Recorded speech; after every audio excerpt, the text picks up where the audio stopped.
Hello, my name is Shumiya, studying physics from Naval Valley College.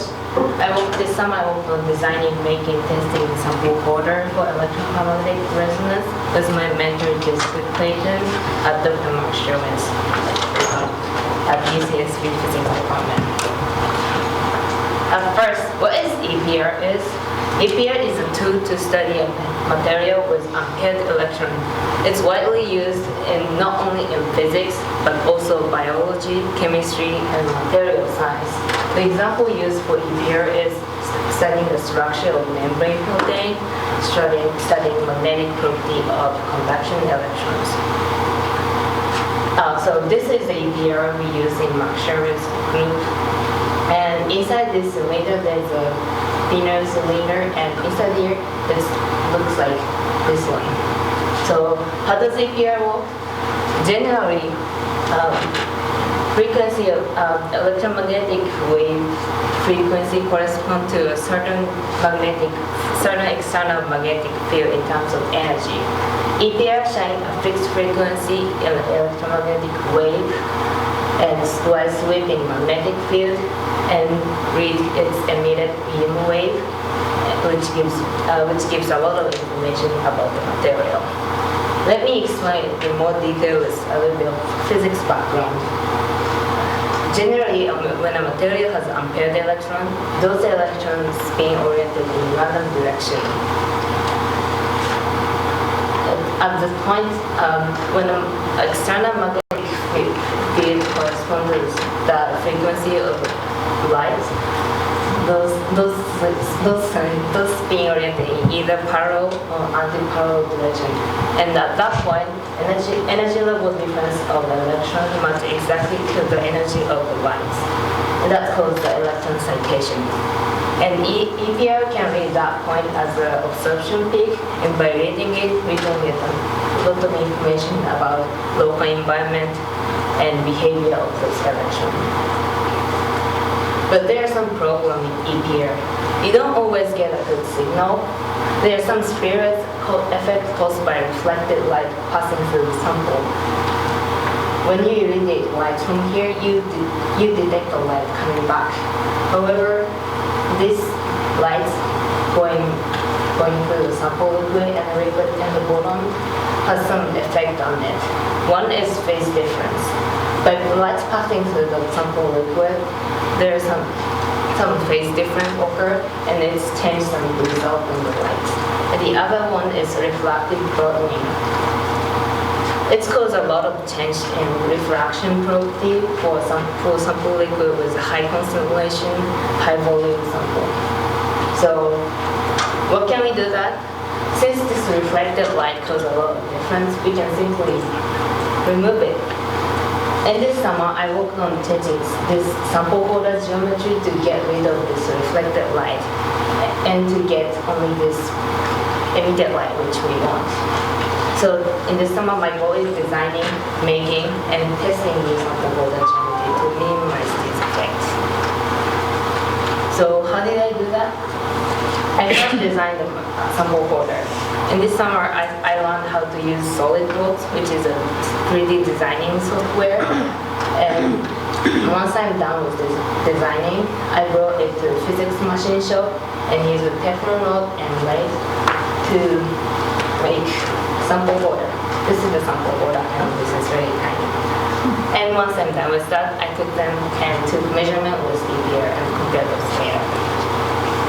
And here's some set shape time I used. This is a standard shape with very standard cavity, which has a flat bottom.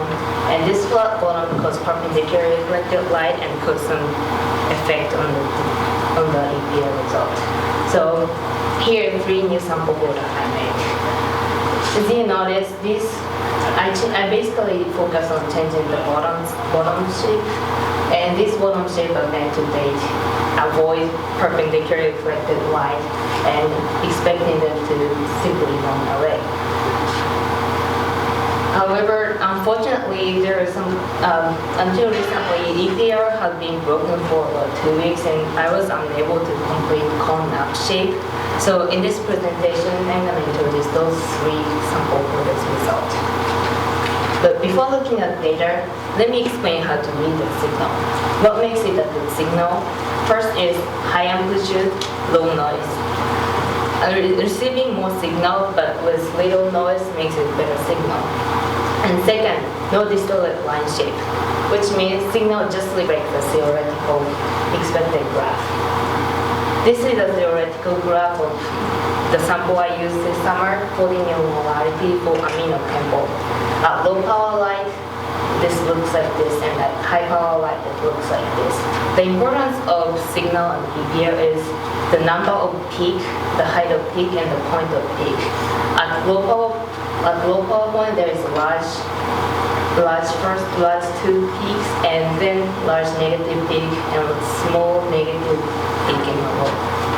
And at high power point, there's a one large peak with one step, and smoothly going down with three step like there. So here is a signal data I measure with standard shape. It looks kind of like generic signal, but you can notice there are some differences in it. It's not good. So then here's another signal using slope shape, cone down shape. This graph is the peak is normalized in order to just make it easier to compare. You can notice that cone down shape and slope shape is much more like this generated signal than standard shape. However, the slope shape has a little bit too much noise. So when I compare this signal, I determine cone down shape gives the line shape. Now, if you compare second peak intensity at this point, standard shape give you cone down shape gave you highest peak intensity. So in terms of the highest amplitude, cone down shape gave you the best result. Now this is signal data with high power light. At first, if you compare this peak intensity, again, cone down shape gave you the highest amplitude. So this one is the signal in terms of peak intensity. However, if you compare this signal line shape, cone down shape a little bit weird, this strange bump here. And so if you compare the generated signal, so in terms of line shape, slope shape gave you better result here. In conclusion, the measurement was cone down shape gave you both highest amplitude and the best line shape here. And measurement with high power, although cone down shape gave you the highest amplitude, the cone down shape instead of cone down shape, slope shape gave you the best line shape here. My future work is completing the measurement of cone up shape. And then I would like to continue further analysis of the causation of distorted line of the cone down shape of the high power light. And then I like to use 3D printer for precise control for sample holder shape. Since sample holder is this tiny, it's very difficult to make a precise design and follow that design.